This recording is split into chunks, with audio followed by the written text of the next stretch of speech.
ન્યૂઝમાં આપનું સ્વાગત છે। મહારાષ્ટ્ર અને રાજસ્થાનમાં બનેલી ઘટનાના વિરોધમાં સંકલ્પ નગરી વડોદરા ભીમ આર્મી ભારત એકતા મિશન દ્વારા ધરણા પ્રદર્શન કરવામાં આવ્યા।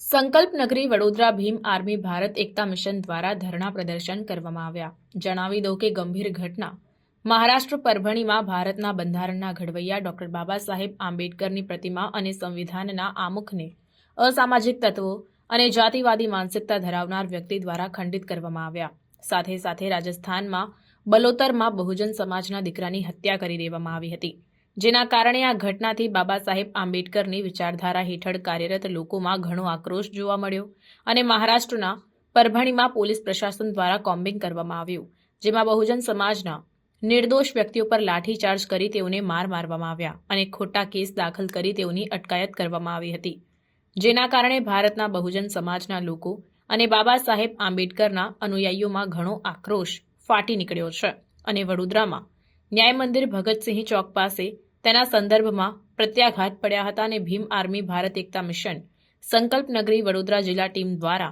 ધરણા પ્રદર્શન કરવામાં આવ્યા હતા।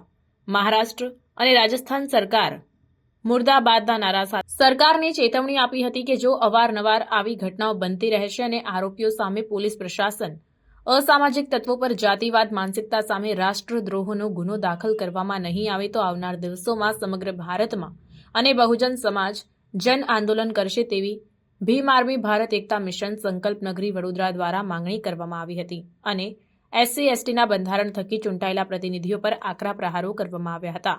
સાથે સાથે વડોદરા પોલીસનો આભાર પણ વ્યક્ત કરવામાં આવ્યો હતો। રિપોર્ટ નઝીર શેખ સાથે cameraman Arif Sayed, secular Gujarat news, Vadodara.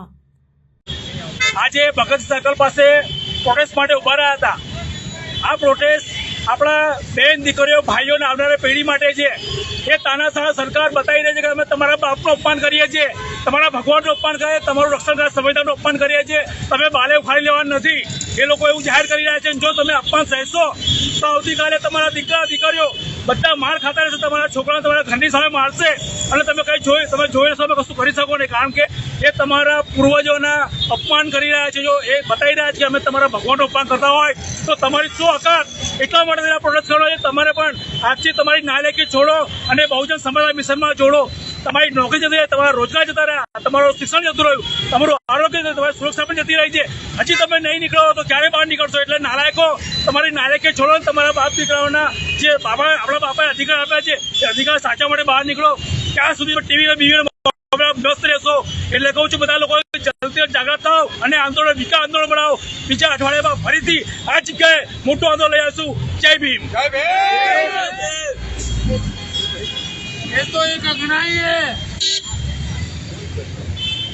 મહારાષ્ટ્રમાં બનેલી પરભણીની ઘટનાના વિષય પર સાંસદ સભાના અંદર SC/STના જે સભ્યો બેઠા હોય અને ગઈકાલે જ ખાલી ચંદ્રશેખરભાઈ આઝાદ સિવાય કોઈ આ મુદ્દા પર અવાજ નહીં ઉઠ્યો, તો એવા સાંસદ સભ્યોને શું કહેવા માંગશો?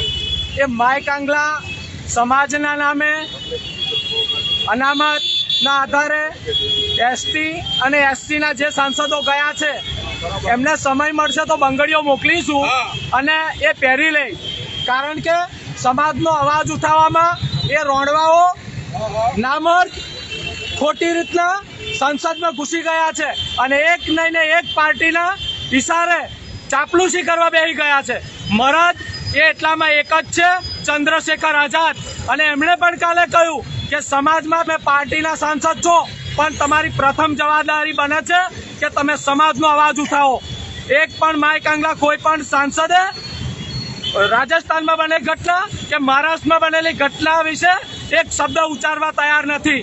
તમને જે અધિકારો મળ્યા છે બાબા સાહેબ આંબેડકરના સંવિધાનને લીધે મળ્યા છે, એટલે માય કાંગલાઓ પોતાના જમીનને જગાડજો અને જમીનને જગાડી અને ફરીથી સંસદમાં સમાજનો અવાજ ઉઠાવજો, નહીં તો આ સમાજ જેણે તમને ઉપર મોકલ્યા છે, આ ભાજપ કોંગ્રેસ ને પાર્ટીઓ તમને ઘેર મોકલી દેશે, ખબર નહીં પડે। તમારા અધિકારો છીનવાઈ રહ્યા છે, રોજગાર તમારા છીનવાઈ રહ્યા છે અને તમે અંદર બેઠા બેઠા પેલા બોલનારાઓની તાળીઓ પાડી રહ્યા છો। માય કાંગલાઓ તમને એક જ વસ્તુ કહીએ છીએ કે તમારાથી ના બોલાતું હોય તો રાજીનામું મૂકી અને ઘેર જતા રહો। જય ભીમ, જય સંવિધાન। આવનાર દિવસમાં ભીમ આર્મીની શું પ્રતિક્રિયા છે ચંદ્રશેખરભાઈના અવાજ પર? ભાઈએ કહ્યું છે કે બાલોતરા અને મહારાષ્ટ્રની ઘટના ઉપર જો સરકાર ત્વરિત પગલાં નહીં ભરે તો દેશવ્યાપી આંદોલન કરશે. અમે ભાઈના ઈશારાની અને આજ્ઞાની રાહ જોઈએ છે. એ કહેશે ત્યારે ફરીથી આ મુદ્દા ઉપર આંદોલન માટે ભીમ આર્મી ભારત એકતા મિશન સદૈવ માટે તૈયાર છે. વડોદરાની પોલીસ પ્રશાસનના બાબતે આપણે જે સાથ સગાત સહયોગ આવી એ વિશે આપણે પોલીસ પ્રશાસનને શું કહેશો? વડોદરાની પોલીસ તંત્રનો અમે ખૂબ ખૂબ આભાર માનીએ છીએ. અમને ત્વરિત ગઈકાલે અરજી આપી અને એઓએ અમને પરમિશન આપી, સાથે સાથે તેઓએ અમને સાથ સહકાર આપ્યો, તે બદલ તેમનો ખૂબ ખૂબ આભાર. આપનો પરિચય? મારું નામ મકવાણા મહેશભાઈ કનુભાઈ, ભારત એકતા ભીમ આર્મી ભારત એકતા મિશન ગુજરાત પ્રદેશ પૂર્વ ઉપાધ્યક્ષ. સમાચારોની અવનવી અપડેટ્સ માટે જોતા રહો સેક્યુલર ગુજરાત ન્યૂઝ. સાથે સેક્યુલર ગુજરાત ન્યૂઝ ચેનલને લાઇક, શેર અને સબસ્ક્રાઇબ કરો અને બેલ આઇકોન દબાવીને સમાચારોની ઝડપી માહિતી મેળવો.